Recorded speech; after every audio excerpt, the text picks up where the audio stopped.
Welcome back. Now let us learn the reactivity, and this is the portion we are going to learn.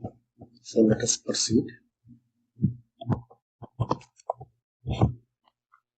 And to start with reactivity, the word has come from English, and it has started with reactive. Reactive means the very simple English that you respond something on the event of some input or something.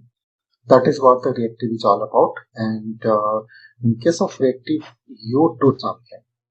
Basically, you take some action, you respond somehow. So how does this reactivity occur? In case of our finding, any input value changes, that input value gets informed to the output persons. Like here, the input value we have it.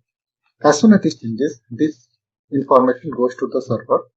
And server, while it re-renders, basically it processes again with a new value.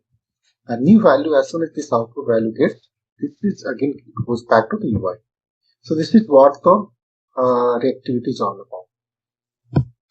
And we just saw the example, we had that slider as input and histogram as output.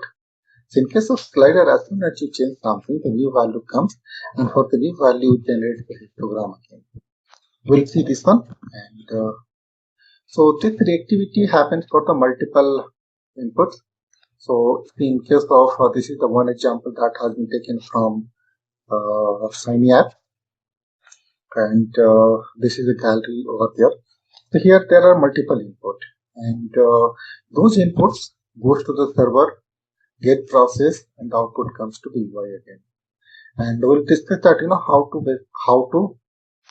how to make a reactive value. You see, although I'm trying to show it over here.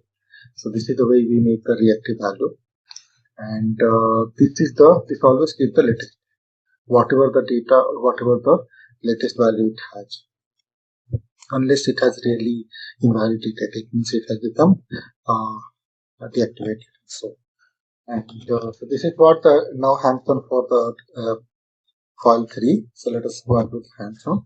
So please open the 3 file 3, and first let me run it. Okay, let me run, then I will show you what the code is all about. And see, this is our basic code we have seen earlier, and now I'm changing this slider 25 to say I have made something. This has changed, and this has also changed. So how these things are happening? So this slider is input control over here, line number 5, and line number 10 is the output of histogram, and 13 is again output, text output, that is a summary. Let us see it here. This is the way you can denote the reactive value, and it is always with the latest, and this is the value you can use the data at parenthesis. So this will have the value with the latest data, and you define it once and you can use it multiple places. This multiple place.